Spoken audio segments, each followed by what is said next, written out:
Les amis, c'est l'heure du débrief du Real Madrid. Victorieux hier 2-0 sur la pelouse de Villarreal avec un doublé de Kylian Mbappé, le Français, pour reprendre provisoirement la tête de la Liga avant le match du Barça de cet après-midi, 16h15 face à Oviedo. C'est un gros dimanche football. Arsenal, Manchester United et deux chocs en Italie, Juve-Napoli et Roma AC Milan. Restez jusqu'au bout, les amis, de cette revue de presse internationale. Il y a du rififi sur l'arrivée de l'international marocain En-Nesyri du côté de la Juventus. On pensait que c'était fait, mais on va y revenir, vous allez le voir, avec la presse italienne, et puis on ira faire un tour du côté de l'Allemagne, parce que le Bayern, ça y est tombé. Ils ne seront plus invaincus. Voici AC marqué avec Kylian Mbappé, 2-0, et cela fonctionne. Allusion, bien évidemment, au changement d'entraîneur. Xabi Alonso, Alvaro Arbeloa, ça fonctionne. Vinicius, Kylian Mbappé, dès qu'Mbappé est là, eh bien, ça y est, le Real peut reprendre son envol. Vous l'aurez compris. Regardez tout de suite, page intérieure, Mbappé qui lance ce bon Real Madrid. C'est vrai, j'ai beaucoup aimé d'ailleurs ce Real Madrid, notamment en seconde période. Je vous en ai parlé hier sur X. Il y avait du sérieux, de la discipline. C'était pas fantastique, c'était pas brillantissime, bien évidemment, mais on a retrouvé quelque chose de très intéressant avec une défense très très haute pour prendre du risque. Beaucoup de sérieux de ce Real Madrid. C'est la 5e victoire consécutive en Liga. Ça, c'est intéressant pour le Real. Ici, regardez, 1, Levante 2, l'Atlético Madrid 3, Betis 4, Séville 5. Entre-temps, il y avait la défaite en Supercoupe face au Barça, la défaite en Copa del Rey également face à Albacete et la victoire en Ligue des Champions face à l'AS Monaco. Très intéressant également. 10e clean sheet en Liga pour le Real avec Thibaut Courtois, le 12e toute compétition confondue, et donc Kylian Mbappé ici, l'auteur de ce premier but. Et puis il y a eu ce geste que vous avez très certainement vu, c'est cette panenka sur le deuxième but en faveur du Real, une panenka pour donner ce but, regardez, à Brahim Diaz, bien évidemment. Le malheureux international marocain qui, vous le savez, dans cette finale de Cannes, a manqué ce penalty face à Pape Gueye. Pape Gueye était en face de lui hier, milieu de terrain de Villarreal. C'était une super image. Les deux hommes se sont retrouvés et donc Kylian Mbappé qui a offert, entre guillemets, cette panenka. Ça va, c'est pour toi. Regardez Brahim qui est dans les bras de l'international français. Il est entré en jeu, Brahim Diaz. Ça aussi, c'est parfaitement joué de la part d'Alvaro Arbeloa. C'est un véritable talent. Le Marocain, il a fait une Coupe d'Afrique des Nations en dehors de cette finale absolument monstrueuse, brutale. Voici quel était le plan de bataille. Brahim Diaz est entré à la 80e à la place d'Arda Güler. Ça, c'est intéressant parce que vous le savez, Xabi Alonso avait lancé sa saison avec le jeune international turc et puis ensuite, il lui a enlevé du temps de jeu. La direction sportive du Real n'a pas du tout aimé ça. Ça a ouvert d'ailleurs des champs de friction avec Xabi Alonso. Arbeloa, lui, il est en union avec le board du Real. Il ramène Güler dans les postes de titulaire, tout comme Mastantuono, qu'on est allé chercher pour 60 millions à River Plate. Voici comment ça s'est composé. Je vous rappelle que Tchouaméni n'était pas là. C'est Eduardo Camavinga qui avait pris alors ce poste. Heysen, Asensio, Valverde de nouveau ici à droite. Capitaine, on pouvait attendre Dani Carvajal. Il n'est pas encore prêt. Opéré, je vous le rappelle, le 26 octobre dernier. Il lui faut encore du temps de jeu pour revenir à Dani Carvajal. Carreras, Bellingham et puis devant Vinicius avec Kylian Mbappé. Voici la position moyenne, vous l'aurez compris, défense assez haute. Regardez la position de Kylian Mbappé et donc celle ici d'Arda Güler, très intéressant. Et donc Camavinga qui a opéré comme Aurélien Tchouaméni en position quasiment de 3e centrale. Le Real a donc repris provisoirement cette position de leader avant le match de cet après-midi du Barça. Kylian Mbappé, les amis, c'est 34 buts, toutes compétitions confondues. C'est monstrueux pour l'instant. Et en Liga, eh bien, regardez, c'est 21 aujourd'hui. Il égale pour l'instant dans les disputes de souliers d'or Harry Kane qui n'a pas marqué. Harry Kane, 6 pénaltys sur les 21. Mbappé, 7 pénaltys sur les 21. 20 pour Erling Haaland avec seulement 2 pénaltys. On va se tirer la bourre entre tous ces hommes. 14 doublés pour Kylian Mbappé, plus 4 triplé, vous l'aurez compris, Kylian Mbappé, à minima, c'est 20 buts depuis maintenant 6 ans. C'est absolument monstrueux. Quand il est là, ça fonctionne. Dès qu'il marque, regardez, 21 matchs où il marque, c'est 19 victoires. Une seule défaite, c'était face à l'Atlético Madrid. 11 matchs où il n'a pas marqué. Dans ces cas-là, il y a moins de victoires. 4 victoires de match nul et 5 défaites lorsque Kylian Mbappé ne marque pas. Voici les notes. Vous voyez qu'elles sont pas fantastiques. Il n'y a pas de 3 sur 3, mais ça a été sérieux dans la globalité. Alvaro Arbeloa a pris, lui, de son côté, 2 étoiles. Également, l'opération Restart, le reset, ça y est, semble opérer depuis 2-3 matchs. Ça fonctionne, avec notamment des individualités qui avaient pris des distances avec Xabi Alonso, qui reviennent dans la danse. Regardez Mastan Tuono ici, ou encore Vinicius, bien évidemment. Je vous fais une petite parenthèse. Regardez Lucas Vazquez, l'ancien du Real Madrid, qui, ça y est, a marqué avec le Bayer Leverkusen. C'est lui qui offre le but de la victoire face au Werder Bremen 1-0. Ça fait du bien de revoir des nouvelles des anciens du Real Madrid. Le Barça, 16h15 face à Oviedo. Juste avant, regardez, les filles du Barça ont remporté la Supercoupe d'Espagne, comme les garçons face au Real Madrid. C'était également le cas.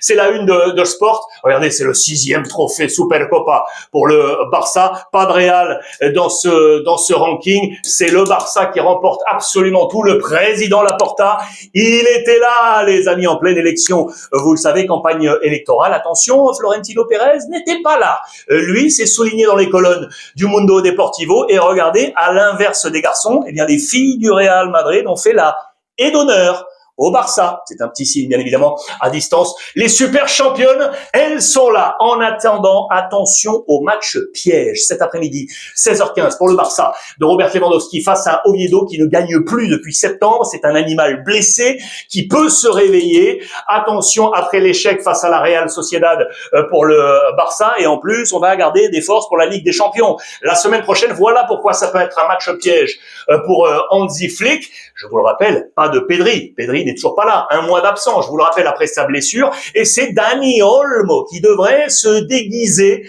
en Pedri dans ce 11 de départ. Quelques ajustements sont précisés. Voici ce 11. Joan Garcia, Cubarsí, Eric Garcia, Cancelo, qui serait pour la première fois titulaire depuis son retour. Koundé, De Jong, Fermin, Olmo, Lewandowski, Lamine Yamal et Rafinha. À l'heure qu'il est ou à l'heure à laquelle vous allez regarder cette vidéo, peut-être que le match aura démarré. Bien évidemment, on parlera de ce 11 de départ demain. À n'en pas douter. Je vous rappelle qu'au match aller, le Barça s'était imposé 3-1 à Oviedo dans les Asturies. C'était l'une des remontées qui est devenue ADN du Barça cette saison. Hansi Flick qui attend également le retour de Gavi, qui est sur le bon chemin pour revenir pour la fin du mois de février. Araujo également, on gère son état physique. Fermin, lui, est en pleine forme. On a besoin de lui. Je vous rappelle que Chelsea, depuis l'été dernier, le surveille de près. Il y avait une offre à 60-70 millions d'euros. Et Chelsea, de nouveau, semble intéressé. Pour l'instant, c'est au Barça qu'il reste.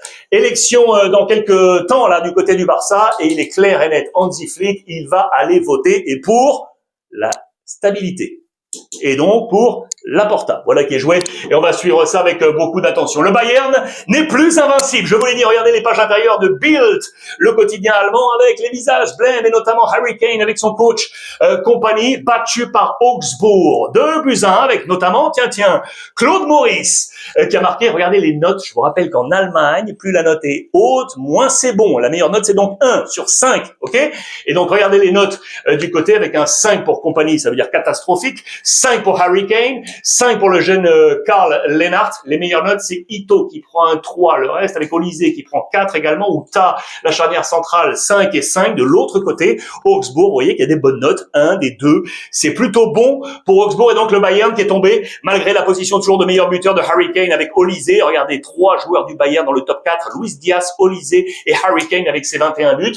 On est là pour le Bayern Munich avec 8 points d'avance face au Borussia Dortmund. Que va-t-il se passer? Liverpool est tombé à la 95e minute. Arne Slot, ça se complique encore pour lui. Regardez, c'était face à Bournemouth, 95e minute, 3-2. Il est tombé. Attention également à Thomas Frank. Les amis, regardez, les supporters de Tottenham ne sont pas contents du tout. Ils aimeraient le voir sortir, dégager, c'est aussi simple que ça.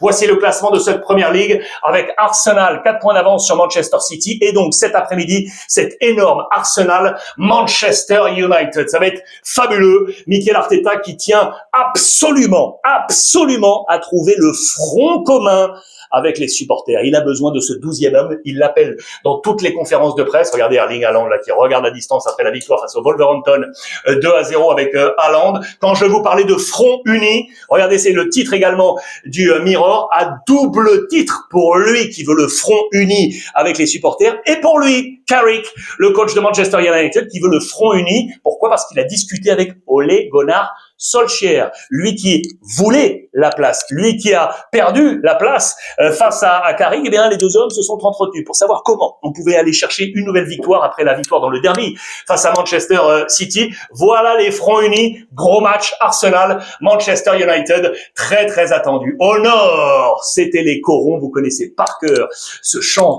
du côté du Racing Club de Lens. Eh bien regardez à la une de l'équipe, et au sud, c'était les frissons. Très bon titre, avec la victoire de l'Olympique de Marseille face à Lens, 3-1, ce qui fait que Paris conserve donc cette place prise provisoirement hier avec la victoire face à Auxerre. Lens est désormais deuxième à 2 points de Paris. Marseille conforte cette troisième place. À noter le but de Gouiri qui a été très bon dans ce match. Et regardez les deux nouveaux d'entrée titulaires, Timber et Nwaneri. Arsenal qui est entré et qui a marqué à la 13e minute le 2-0 en faveur de l'Olympique de Marseille. 44 buts inscrits cette saison par les Marseillais, les amis. C'est son plus haut total après 19 matchs d'une saison dans l'élite depuis 1970-71, 44 buts. La force offensive peut-être des Marseillais pour avoir ses places en Ligue des Champions. Paris, leader, mais Paris n'a pas forcément impressionné. Vous l'aurez compris, face à Auxerre, je vous en ai parlé hier.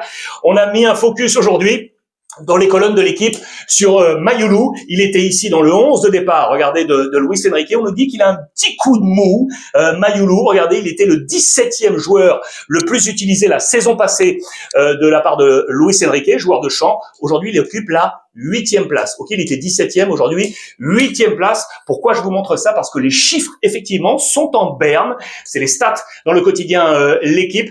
Regardez avec le nombre de buts et de passes décisives. Là, c'était la saison passée, en gris, en rouge. Cette saison, on est à la baisse. Regardez ici, les tirs cadrés en 90 minutes. On est à la baisse. Ballon touché par 90 minutes. On est à la baisse également. Passe réussie par 90 minutes. On est à la baisse. Duel gagné. On est à la baisse. Vous l'aurez compris. Mayoulou, la jeunesse, il va falloir trouver maintenant ce cut pour passer et rester dans ce 11 de départ du côté du Paris Saint-Germain. Le double café colombien, en parlant de Paris, souvenez-vous, le Sporting, avec lui, là, l'ami Luis Suarez, l'ancien de l'Olympique de Marseille, qui avait marqué face à Paris. Eh bien, rebelote, très grosse semaine pour lui. La victoire du Sporting, 2-1 sur la pelouse d'Arauca, avec un double café du Colombien. Vous l'aurez compris, regardez, c'est sa belle semaine. Au Jorgo, record, Abola, le Matador est en feu. Vous l'aurez compris, très belle semaine pour Luis Suarez. Et puis, on va terminer cette revue de presse, je vous l'ai dit. Que se passe-t-il? En-Nesyri va-t-il, oui ou non, arriver à la Juventus de Turin? On pensait que c'était fait, les amis. Ottolini, le nouveau directeur sportif nommé par Damien Comolli, était en opération Blitz. Je vous en ai parlé, du côté d'Istanbul, pour le faire venir en provenance de Fenerbahçe. Eh bien, incroyable mais vrai. Pour l'instant, regardez, ce serait un non à la Juve. Il aurait peut-être en tête de retourner à Séville, les amis, en Espagne, à Séville, c'est ce qu'on nous dit également dans les colonnes de la Gazzetta dello Sport. Je vous ai mis le tout au sport. L'intrigue est là. Que va-t-il se passer? Choisir Séville ou la Juventus de Turin? Tout le monde s'interroge sur l'avenir d'En-Nesyri. Je vous rappelle que la Juve retrouvera en Ligue des Champions cette semaine l'AS Monaco. Il y aura un énorme Napoli-Chelsea ou encore Borussia-Inter très attendu, alors que l'Atalanta sera sur la pelouse de l'Union Saint-Gilloise. Barça-Oviedo cet après-midi. Arsenal-Manchester United. Et ce soir, la Juve face au Napoli et le gros Roma-Milan pour répondre à l'Inter. Que va-t-il se passer? Je vais suivre ça comme vous avec énormément d'attention. Faites-moi part de tous vos commentaires. On lit tout ça, on mélange tout ça et demain on se retrouve pour une nouvelle revue de presse. Je vous embrasse et profitez des vôtres, les amis.